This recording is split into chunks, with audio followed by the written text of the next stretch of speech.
안녕하세요. 사랑하는 나그네 교회 교우 여러분, 그리고 그리스도 안의 형제 자매된 말씀을 같이 읽어가는 교우 여러분. 우린 요한일서 2장을 오늘 또 살펴봅니다. 2장의 시작은 1장의 마지막 부분과 연결돼 갑니다. 그러니까 1장 9절에 우리는 이 말씀을 봤죠. 만일 우리가 우리 죄를 자백하면 그는 미쁘시고 의로우사 우리 죄를 사하시고 우리를 모든 불의에서 깨끗하게 하실 것이며 라는 말씀을 보았습니다. 바로 우리를 모든 불의에서 깨끗하게 하시는 것, 우리 죄를 사해 주시는 것, 우리가 죄를 자백하면 말이죠. 그런 일들이 어떻게 우리에게 주어지는 것인가, 그것과 관련해서 이러한 죄의 사함이 바로 중보자 예수 그리스도 말미암은 것이다 라는 말씀으로 이어받고 시작해 나갑니다. 1절을 보겠습니다. 나의 자녀들아, 내가 이것을 너희에게 쓰면 너희로 죄를 범하지 않게 하려 함이라. 만일 누가 죄를 범하여도 아버지 앞에서는 우리에게 대언자가 있으니 곧 의로우신 예수 그리스도라. 대언자 예수 그리스도를 말합니다. 그래서 죄를 범하여도 아버지 앞에서 용서받는 은혜를 받는다라는 것이죠. 그 2절에 그것을 이렇게 얘기했어요. 예수 그리스도는 누구신가? 우리 죄를 위한 화목제물이니 우리만 위할 뿐 아니요 온 세상의 죄를 위함이라. 온 세상의 누구라도 주님의 말씀을 믿고 나오면 생명을 얻을 수 있음을 말씀해주고 있는 겁니다. 이렇게 되면 사람들이 예수 그리스도의 속죄 은혜에 대한 생각을 갖고 마음이 교만해지고 담대져서 어리석게도 죄사함 받는다, 그리스도 믿으면 이걸 내세워서 그만 죄를 마음대로 지키는 일이 벌어지지 않을까요? 이러한 염려에 대한 반응을 의식하고 3절부터 6절은 그리스도를 과연 아는 자가 어떤 자냐, 과연 그리스도로 말미암아 우리에게 대언자 되신 분, 우리에게 대언자 된 분, 대언자가 우리를 아는 거 아니겠어요? 그리고 그리스도 우리 안에 사귐이 있는 것, 참 그리스도와 사귐이 있는 자가 어떤 자인지를 이제 3절 6절이 설명합니다. 3절, 우리가 그의 계명을 지키면 이로써 우리가 그를 아는 줄로 알 것이요, 그를 아노라 하고 그의 계명을 지키지 아니하는 자는 거짓말하는 자요 진리가 그 속에 있지 아니하되. 이 말씀을 생각해 보세요. 그의 계명을 지키는 자라야 비로소 그를 아는 자요 서로 사귀는 자라. 그러니까 그리스도를 사귄다고 하면서 그리스도의 계명을 무시하거나 또는 지키지 않거나 이런 자가 아닌 거죠. 그를 아노라 하고 그의 계명을 지키지 아니하면 사실 이건 거짓말이라는 것이에요.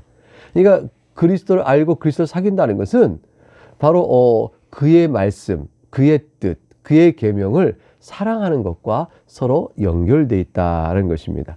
그런 자라야, 만일 그의 계명을 지키지 아니하고 그의 말씀을 사랑하지 아니하면 거짓말하는 자여 진리가 그 속에 있지 않다고 되어 있습니다. 5절, 누구든지 그의 말씀을 지키는 자는, 즉 그의 말씀을 지키는 자는 말의 의미는 주님을 사랑하는 자는 하나님의 사랑이 참으로 그 속에서 온전하게 되었나니 이로써 우리가 그의 안에 있는 줄로 아느라. 자, 여기서 또 중요한 한 가지 사실이 추가되어지죠. 누군가가 그리스도의 말씀을 사랑합니다. 그리스도를 사랑하고 그의 말씀을 사랑합니다. 그래서 그의 말씀을 지키고자 하는 마음을 갖고 있습니다. 그리고 실제 지키고자 하는 노력을 합니다. 그런 실행이 벌어져요. 그런 자는 그 일이 어떻게 그에게 이루어졌을까요? 하나님의 사랑이 그 속에 있기 때문에 된 것이죠. 하나님의 사랑이 참으로 그 속에서 온전하게 역사하기 때문에. 이 하나님의 사랑인 것은 하나님께서 그를 사랑하심도 되고요, 그가 하나님을 사랑함도 됩니다. 그러니까 그가 하나님을 사랑하는 마음이 그 안에서 온전하게 되어지니 그리스도의 말씀을 지킨다라게 되어져요. 근데 그가 먼저 하나님을 사랑한 게 아니라 하나님이 그를 먼저 사랑했죠. 그러니까 이것은 하나님께서 그를 사랑하여 그가 또한 하나님을 사랑하는 것이 온전하니, 그러니 그가 그의 말씀을 지키게 되는 거라. 이러한 영적 관계 속에서 과연 그가 그리스도 안에 있음을 알 수 있고 그리스도와 사귐이 있고 그리스도를 아는 자라 말할 수 있다는 것이죠. 그러니까 죄사함을 해준다는 것 때문에 방자의 죄를 가운데 있으면서 편안하게 지낼 수가 없다는 거예요. 6절, 그의 안에서 산다고 하는 자는 그가 행하신 대로 자기도 행할지니라, 이렇게 되어 있습니다. 그러므로 죄를 자백하고 주 앞에서 나오는 자는 우리의 참된 대언자이신 그분께서 우리의 죄를 사해 주시고 모든 불의 소리를 깨끗하게 해주실 것인데, 그런 일들을 그런 은혜를 입은 사람들은 어떤 자냐? 오늘 지금 방금 6절에서 말씀드렸던 대로 4절, 6절, 3절부터 6절 말씀에서 우리가 다 살펴본 바로 그런 겁니다. 그렇다면 그리스도의 계명을 지킨다는 것은 무엇인가에 대해서 7절 조금 더 설명하면, 그리스도 계명을 지킨다는 게 뭘까? 그게 이제 7절, 8절 말씀을 보면 이렇게 되어 있죠. 사랑하는 자들아, 내가 새 계명을 너에게 쓰는 것이 아니라 너희가 처음부터 가진 옛 계명이니 이 옛 계명은 너희가 들은 바 말씀이거니와. 8절 다시 내가 너에게 새 계명을 쓰노니 그에게와 너희에게도 참된 것이라. 이는 어둠이 지나가고 참 빛이 벌써 비침이니라 그랬어요. 여기서 모순된 말씀 같아요. 도대체 그리스도의 계명이 뭡니까? 그걸 어떻게 지키는 것입니까? 물으니까 새 계명 아니다. 이미 너희가 알고 있다. 그리스도의 계명이 낯설고 우리가 몰라 못 지킨다 말할 거 없다. 옛 계명이 이미 있다. 근데 8절에 그런데 다시 내가 너에게 새 계명을 쓴다. 관점을 좀 바꿔보면, 다시란 말은 관점을 좀 바꿔보면 그거죠. 너희가 이미 알고 있다는 것은 옛 계명, 즉 구약에서 이미 알려진 내용인데 그 내용을 관점을 좀 바꿔보면 새 계명이라고 할 수 있다. 왜 그럴까요? 왜 그럴까요? 우선 8절을 맞아 읽어보겠습니다. 그에게와 너희에게도 참된 것이라. 이는 어둠이 지나고 참빛이 벌써 비침이라. 바로 여기 답이 있어요. 왜 구약에도 이미 주어진 계명인데 이것을 왜 내가 다시 같은 내용이면서도 그리스도께서 주신 새 계명이라고 말하는가? 관점을 좀 바꿔보면 어둠이 지나가고 참빛이 벌써 비침이라. 너희 심령 속에 그리스도의 은혜가 비침으로 인하여 이제 너희에게는 그 계명에 대한 뜻이 달라진 거예요. 그러니까 이 계명이 그리스도의 용서의 은혜에 대한 감사로 이 계명을 대하게 되니 이 계명은 너에게 정죄가 아니요 오직 구원받은 자가 지켜야 될 생활의 규칙이요 감사의 제물로 드려야 될 순종이라는 것이죠. 그러니까 이 계명을 지키지 못한다고 해서 정죄받고 심판에 들어가는 것이 아니고 이 계명을 지킨다고 해서 생명 얻는 것이 아니라 너에게 주신 이 계명은 구약에서 이 율법을 지키면 살리라 그런 식의 개념의 율법이 아니라는 것이죠.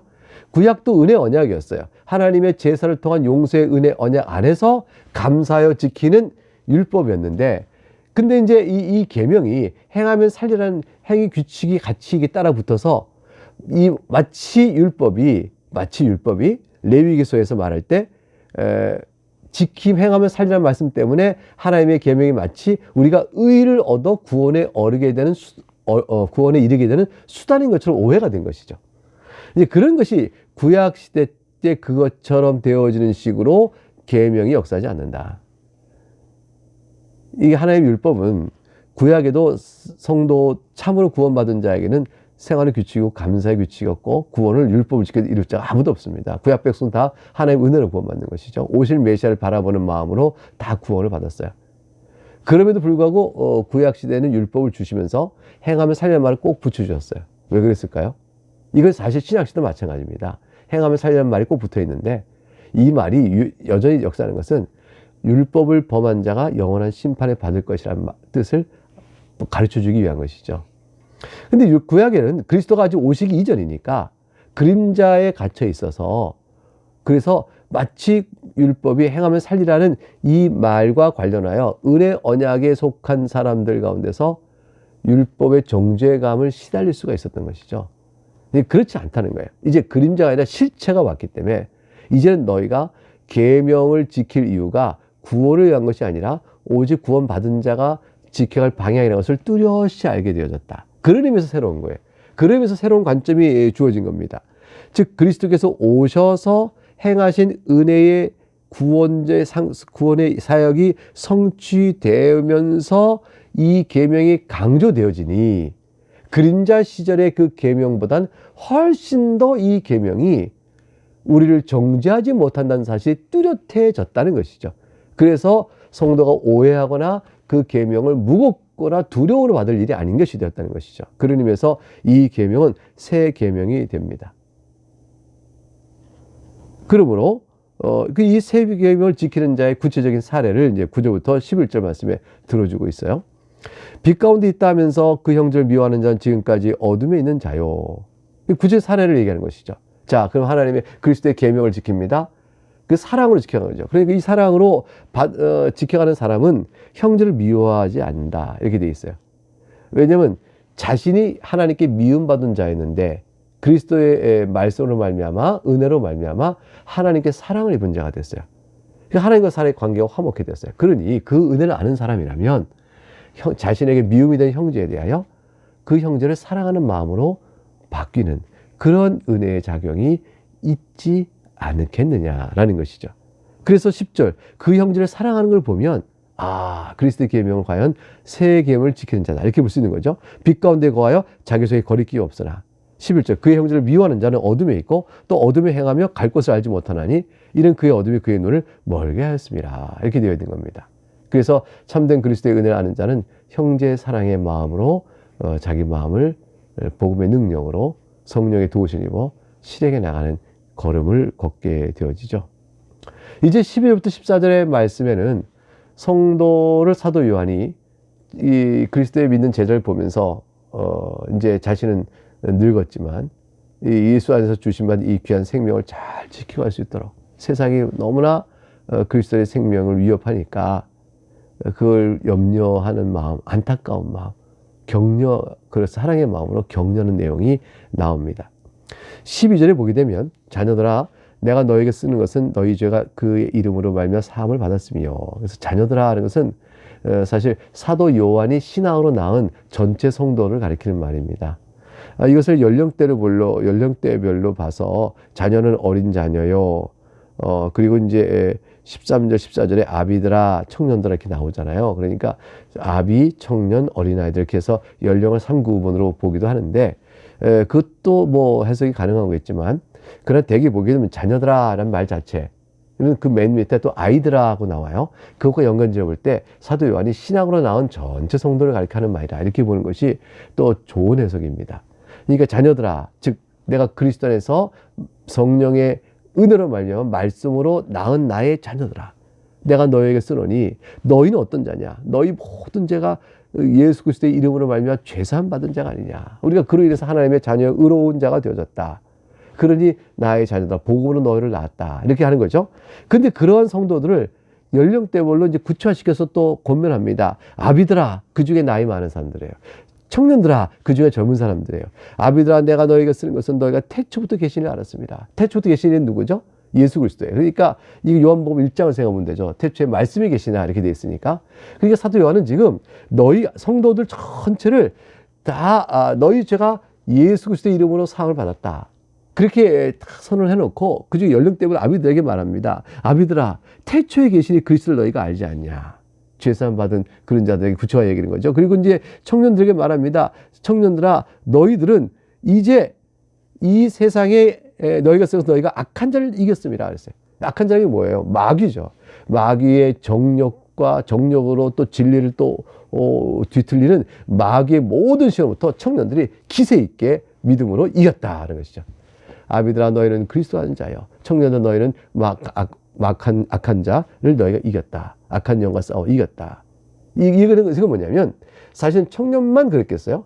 나의 아비들도 그랬겠죠. 그러면 태초에 계신 일을 아는 것은 아비만 알았겠어요? 청자 알죠. 그러니까 이 연령별로 얘기하면서 성도 전체가 어떤 신앙 안에 있는지를 다시 한번 풀이하고 있다, 이렇게 볼 수가 있는 것입니다. 14절에 보면 다시 아이들아 이렇게 불러요. 내가 너희에게 쓴 것은 너희가 아버지를 알았으며, 아비들아 내가 너희에게 쓴 것은 너희가 태초부터 계시를 알았으며, 청년들아 내가 너희에게 쓴 것은 너희가 강하고 하나님의 말씀이 너희 안에 거하시며 너희가 흉악한 자를 이겼습니다. 같은 내용을 반복하고 있죠. 근데 특별한 것은 앞에서 12절에서 자녀들아 이렇게 했을 때 자녀들하고 여기 14절에 아이들아 그랬잖아요. 이 표현이 좀 달라요. 헬라어 원문도 다릅니다. 이 자녀들아 하는 것은 혈연적 관계, 아버지가 자식을 부르는 말 같은 뜻이 있어요. 근데 아이들아 하는 것은 선생님이 자기 학생을 부르는, 제자를 부르는 것과 같은 의미가 있습니다. 그러니까 사도 요한은 처음에는 진짜 아버지가 자녀를 낳은 심정으로 대하고, 이때 14절 아이들아 하는 것은 선생님으로서 제자를 대하듯이 대하는 그런 마음을 갖고 있는 거죠. 그러니까 사도 요한은 교회를, 신앙 성도를 보게 되면 아버지의 마음이요 선생님의 마음이요 스승의 마음으로 대하고 있다는 걸 알 수가 있습니다.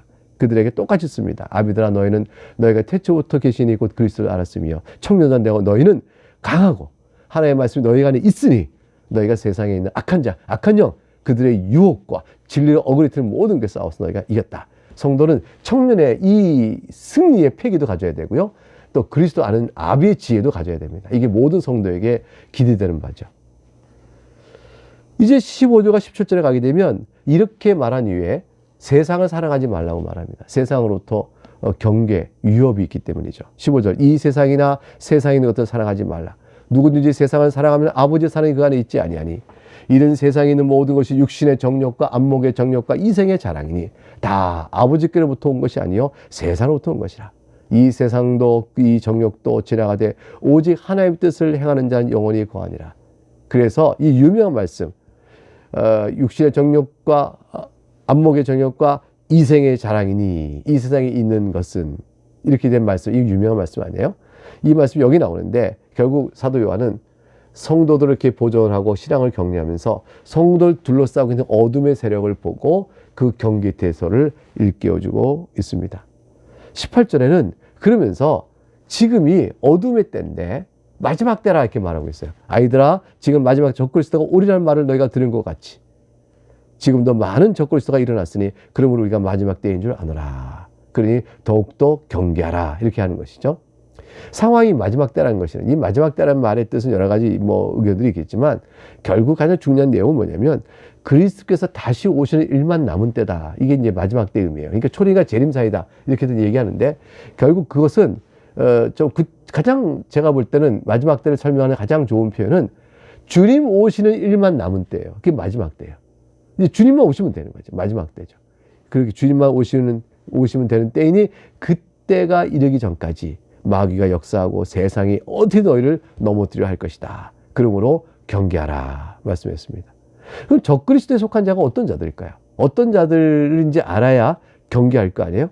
19절부터 23절에 보면 그런 자들은 설명이 나와요. 19절, 그들이 우리에게서 나갔으나 우리에게 속하지 아니하였으니 만일 우리에게 속하였더라면 우리와 함께 거하였으려니와 그들이 나간 것은 다 우리에게 속하지 아니함을 나타내려 함이니라. 우리에게 속한 줄 알았어요. 근데 우리 안에 있다가 에이, 그리스도는 육신으로 오신 자가 아니야, 육신을 갖고 어떻게 하나님 모시겠나 등등으로 기독론, 그리스도의 고백을 달리하면서 떨어져 나간 자들, 그런 자들은 그리스도를 왜곡하는 자들이요. 그러므로 우리에게 적그리스도 다가오는 자죠. 우리 안에 있어 그리스도의 형제, 그리스도와 함께 사귐이 있는 줄 알았어요. 그런데 그들이 빛 가운데 행하지 않고 어둠 속에 행합니다. 그리스도의 계명을 지키지 않고 사랑하지 않습니다. 그러면 우리에게 속한 자라서나 우리에게 속한 자가 아니죠. 그런 자가 바로 적그리스도의 영역에 속한 자들입니다. 20절, 너희는 거룩하신 자에게서 기름을 부음받고 모든 것을 아니라. 너희가 적그리스도 다른 자가 뭐냐? 너희는 성령의 은혜를 받다. 거룩한 자의 기름을 받다는 것은 성령의 은혜를 입은 거죠. 성령의 중생케 하는 은혜를 입은 자죠. 저들은 그러니까 어떻게 되죠? 원래부터 중생한 자가 아니었다, 이런 뜻이 되어집니다. 21절, 내가 너에게 쓰는 것은 너희가 진리를 알지 못하기 때문이 아니라 알기 때문이요 또 모든 것은 진리에서 나지 않기 때문이라. 진리라는 너희가 쓴다. 너희가 진리 이미 알고 있는 너에게 이런 내용을 쓰고 있는 것은 한 가지 사실을 강조하기입니다. 그 강조하기 위함이 뭐죠? 거짓은 진리에서 나오지 않는다. 그것을 말하기 위함이라고 말하고 있습니다. 22절, 거짓말한 자가 누구냐? 예수께서 그리스도이심을 부인한 자가 아니냐? 그리스도 안에 있는 줄 알았는데 나가버린 거예요. 그리고 그리스도가 바로 예수님이 그리스도이심을 부인한 자예요. 아버지와 아들을 부인한 자가 그가 바로 적그리스도니. 아버지도 알고 아들도 안다고 그래요. 그러나 그들을 부인합니다. 예수를 알고 그리스도 안다고 말해요. 그러나 예수가 그리스도인 걸 부인합니다. 23절, 아들을 부인한 자에게는 또한 아버지가 없으되 아들을 시해한 자에게는 아버지도 있느니라. 즉 예수를 아는 것과 하나님을 아는 것은 하나라는 겁니다. 하나님을 알되 예수를 모른다, 이 말이 안 되는 거고, 예수를 아는데 하나님을 모른다, 그 말이 안 되는 거죠. 예수 그리스도를 말미암지 않고는 아버지께로 올 자가 없는 법입니다. 이제 마지막으로 24절부터 29절 말씀을 보게 되어지면 그리스도에 대하여 사도에게 들은 것을 지키고 또 그 말씀 안에 거하라고 격려합니다. 24절, 너희는 처음부터 들은 것을 너희 안에 거하게 하라. 사도 요한이 가르치는 말을 그대로 붙들고 나가라는 것이죠. 처음부터 들은 것이 너희 안에 거하면 너희가 아들과 아버지 안에 거하리라. 이것이 무엇일까요? 아들과 아버지와 사귐이 있게 될 것이다. 처음부터 들은 것, 사도들이 알려준 대로 거하라고 말합니다. 그가 우리에게 약속하신 것은 이것이니 곧 영원한 생명이라. 그러니 사도들이 전해준 바대로 굳게 믿으면 사도는 예수의 말씀을 전하는 것이니 아버지와 아들과 함께 사귐이 있고 약속 영원한 생명을 누리게 되어진다. 26절, 너희를 미혹하는 자들에 관해 내가 이것을 너희에게 썼노라. 너희는 주께 받은 바 기름 부음이 너희 안에 거하나니 아무도 너희를 가르칠 필요가 없고 오직 그의 기름 부음이 너희 모든 것을 너희에게 가르치며 또 참되고 거짓이 없으니 너희를 가르치신 그대로 주 안에 거하라. 이 말은 종종 오해되는데요. 마치 성도는 성령의 은혜를 입었기 때문에 누구한테도 배울 필요가 없다는 식으로 오해해요. 그런 뜻이 아니고요. 기름 부음 받은 성령의 기름 부음 받은 자들은, 중생케 된 자는 예수의 복음의 지식을 압니다. 어떻게 압니까? 성령께서 일깨워줘 하는 거예요. 그리스도의 복음의 지식은 세상의 머리로 아는 것이 아니라 심정으로 압니다. 그리스도께서 눈을 뜨게 하고 영적으로 각성시켜 깨우쳐 줘야만 아는 지식이죠. 그렇게 해서 복음을 아는 자에게 누가 세상적인 지식으로 가르칠 자가 있겠어요? 너희가 배울 필요가 없다는 것은 세상의 지식으로 무슨 뭐 그리스도를 말하거나 또 하나님을 말하거나 구원이 뭔가를 말하겠다고 다가올 때 세상의 지식 많은 자한테 너희가 배울 게 없다는 거죠. 그 세상의 지식만 알고 성령의 중생의 은혜를 모르는 자에게 배울 것이 없다는 뜻을 말하는 거예요. 사도에게 깨닫고 배워 깨달은 바대로 그대로 가르쳐 갖고 있으면 된다는 것이죠. 그러니까 세상의 지식을 들고서 너희를 유혹하거나 미혹하는 자들을 너희가 흔들릴 것이 없다는 말씀을 주고 있는 것입니다. 28절, 자녀들아 이제 그의 안에 거하라. 이는 주께서 나타내신 바 되면 그가 강림하실 때 우리로 담대함을 얻어 그 앞에서 부끄럽게 하지 않게 하려 함이라. 29절, 너희가 그가 의로우신 줄 알면 의를 행하는 자마다 그에게서 난 줄로 아리라. 그리스도의 빛 가운데 행하고 죄를 자백하며 그리스도 인하여 사함을 받고 그의 계명을 지키며 그의 말씀의 가르침 안에 있는 자를 가리켜서 의를 행하는 자라, 이렇게 말하고 있는 겁니다.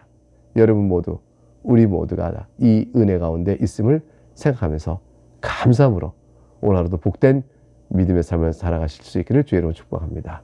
감사합니다. 샬롬.